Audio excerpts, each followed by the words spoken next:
Hello again from Metro Manila, the Philippines, Southeastern Asia.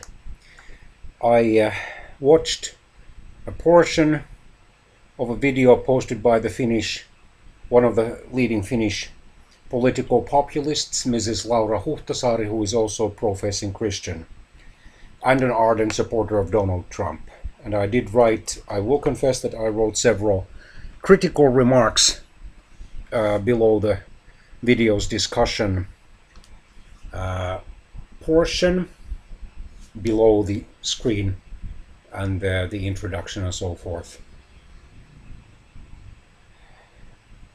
If Mrs. Huhtasaari is truly a born-again Christian, a true follower of Jesus as she claims to be, she should be concerned about the fact that her favorite US president, at least favorite contemporary US president, Donald Trump, has a tendency to lie much, and often also, in addition to outright deliberate lies, throw around statements, whether in speech or on Twitter or on paper, which are inaccurate, which he hasn't bothered to investigate.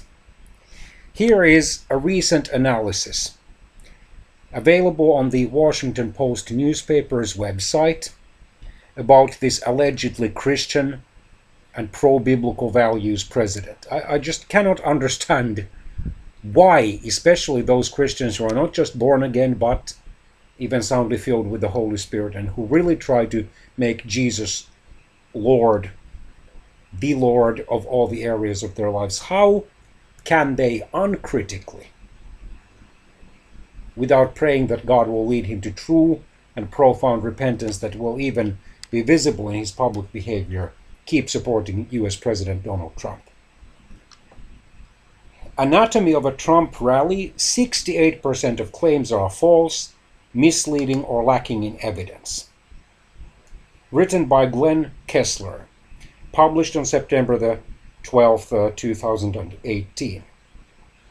More than two-thirds of every factual claim made by President Trump at two of his rallies turns out to be false, misleading, or unsupported by evidence. In July 2018, the fact-checker examined every factual claim made by the president at a rally in Montana. So Montana is a large and lightly populated state in northwestern United States in the Rocky Mountains, mostly. He returned to Montana on September the 9th, and we decided once again to put every statement of material fact to the truth test to see whether the July rally was an outlier.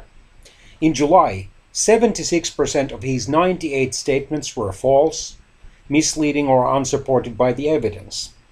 Last week, the tally out of 88 statements was 68%. The average percentage for the two rallies was 72%. Trump may have done slightly better, fact-wise, at the more recent rally because he spoke more about bills he had signed and actions he had taken. But he veered off course with his tendency to unnecessarily hype good economic data with assertions that it was the best in US history. We didn't double count statements when the president repeated himself, or else the number of false claims would be higher. We avoided trivialities or opinions. Here's a breakdown for the September the 9th rally. 36 false statements, 22 misleading statements, and 2 unsupported claims.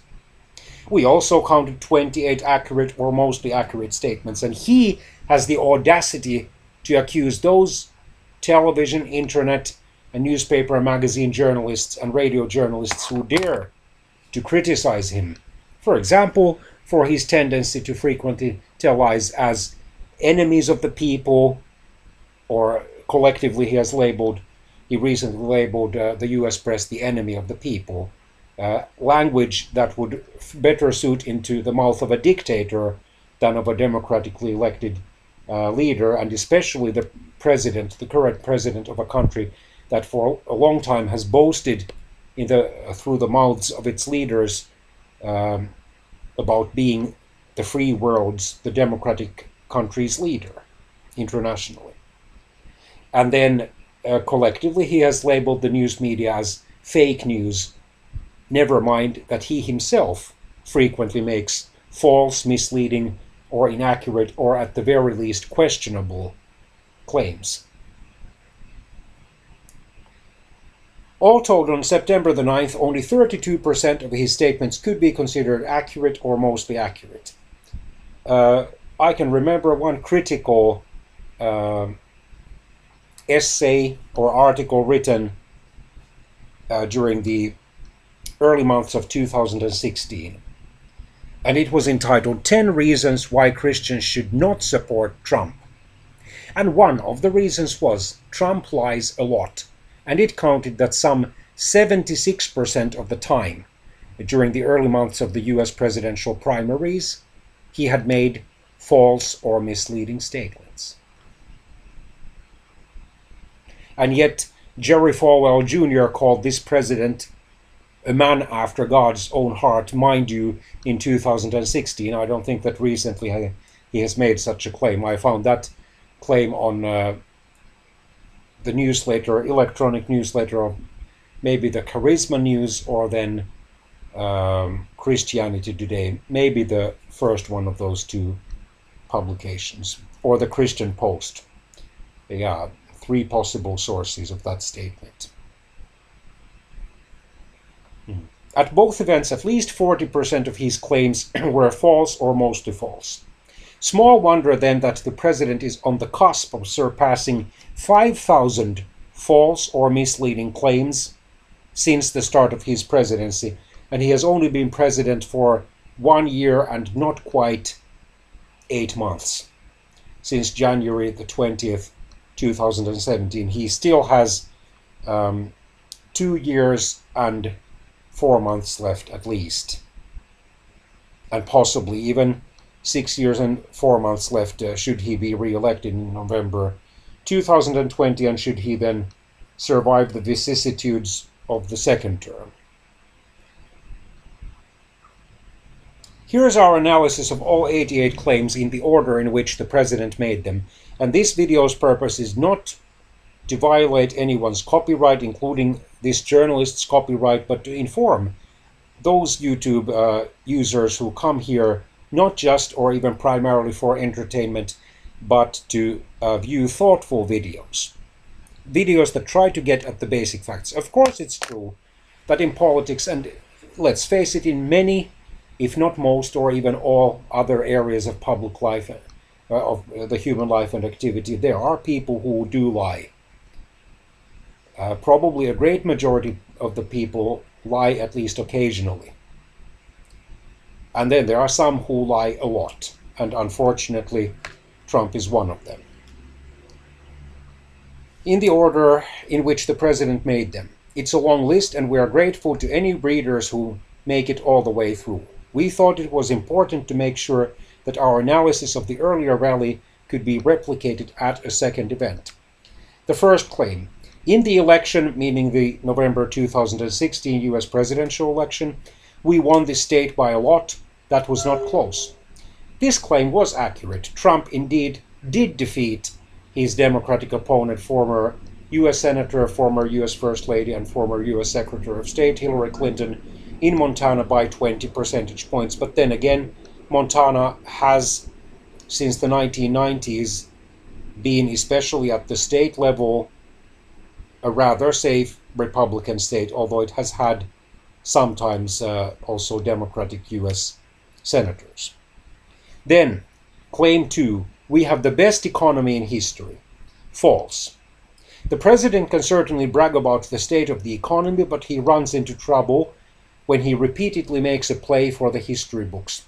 By just about any important measure, the economy today is not doing as well as it did under Presidents Dwight D. Eisenhower, Lyndon B. Johnson, and Bill Clinton and Ulysses S. Grant. Consider already the ratio of the gross public debt, in other words, the amount of money owed officially, without then taking into account possible depreciation of certain assets producing that debt, without taking into account possible cancellations of certain types of debt, and without, of course, taking into account the amount of debt owed to the United States by various other countries of the world. Anyway, the gross public debt has already for some years in this decade, 2010s, been bigger than the US gross domestic product.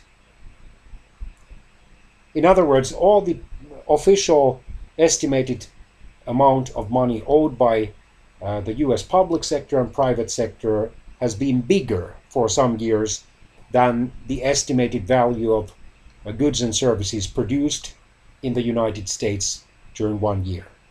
That tells you something. It tells you that publicly and privately Americans on average have not managed their finances well. Indeed, the much criticized northern neighbor of the United States, Canada, has managed its public finances much better, and its gross public debt is still well under 100% of its GDP. Yet one up-and-coming, aspiring Canadian politician, and possibly one of the future leading contenders of the Canadian Conservative Party's next leader, possibly, claimed that Canada's current estimated budget deficit, over 18 billion Canadian dollars for the fiscal year 2018 to 2019, is huge, when even by the Canadian standards it's not. It's under 1/3 of Canada's largest ever annual federal budget deficit, over $55 billion incurred in the fiscal year 2009 to 2010, when these politicians, whom I will not name in order to be polite to her own party, the Conservatives, were in power under then Prime Minister Stephen Harper. But she said in that one video, which I criticized in a lengthy over 44-minute video of my own, nothing about the horrendously gargantuan US budget deficit. For the last some or several years, it has been $1 trillion plus. And neither the currently governing Republicans nor the currently official opposition party Democrats have produced during this decade a single credible plan for radically and sustainedly reducing the deficit, let alone getting rid of it altogether. Apparently, they assume that as long as there is enough money, whether produced by the hard work of Americans and foreigners, or whether printed by the US Federal Reserve, the US equivalent of a national or federal bank, and as long as the US currency, the dollar, remains reasonably stable compared to the other major world currencies, such as the euro and the yen, and as long as the US dollar remains the most widely circulated currency in the world, there will be no problem. Never mind the fact that every 4 years will add a minimum of $4 trillion, actually more like $5 trillion, to the US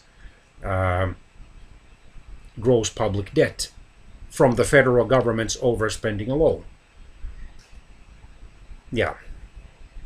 So definitely under the late presidents Grant, Eisenhower, Johnson, and Clinton, the US budget deficit and the US gross public debt were much lower than they are today. And accordingly, the superficially great US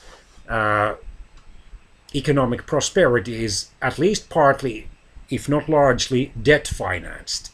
Mind you, of course, many other Western industrialized countries have, in principle, partly or largely debt financed their current levels of prosperity, but the United States among them, with the possible exception of Japan, has, compared to its GDP, its gross GDP, raw GDP, a higher level of public debt than the others. Another claim. The stock market is at record highs. Accurate. It's worth noting, however, that the percentage increase in the Standard & Poor's index under Obama in his first 19 months as president, that is from January 2009 to August 2010, was 62% compared to 24.5% under Trump. The president inherited from his much criticized and even reviled predecessor a roaring bull market. Unemployment is at historic lows. This claim was false. And actually, this is what US presidents, at least for the last several decades, have wanted to say, or at least they have wanted to claim how many millions of jobs have been created in the United States during their presidencies, even if they have had to include the temporary and part-time jobs and even odd jobs. The unemployment rate, currently 3.9%, is still clearly higher than it was in 1953, 2.5%. In fact, it was below 3.9% for much of 1951, 1952, and 1953. And then in 1968 and 1969, it was 3.4%. And it was 3.8% in 2000. More Americans are working today than ever before. Misleading. We have to remember the fact that there are over 320 million people in the United States, that is legally registered people. The United States still has, partly because of natural increase and partly because of immigration, one of the highest growth rates of the major Western industrialized countries' populations. In fact, in several European countries, the populations are actually falling, especially in Eastern Europe and at least one or two of the Baltic countries in Northern Europe. So, of course, there are more Americans working. That's because there are more Americans today than ever before. More meaningful measures of the overall health of the job market take population into consideration. The unemployment rate, or the share of people who don't have jobs, and note this is the official registered rate. It doesn't include those Americans who have given up looking for work and are now living on social welfare or of their parents or siblings or relatives or friends. And then those American students who have decided to prolong their studies to wait for a more opportune time to enter or re-enter the workforce.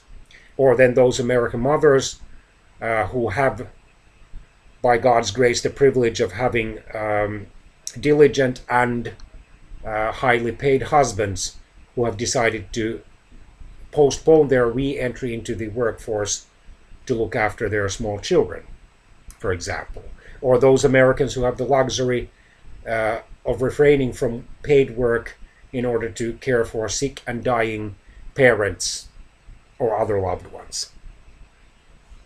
So the unemployment rate, or the share of people who don't have jobs, was at 3.9% in August, and that wasn't a record low.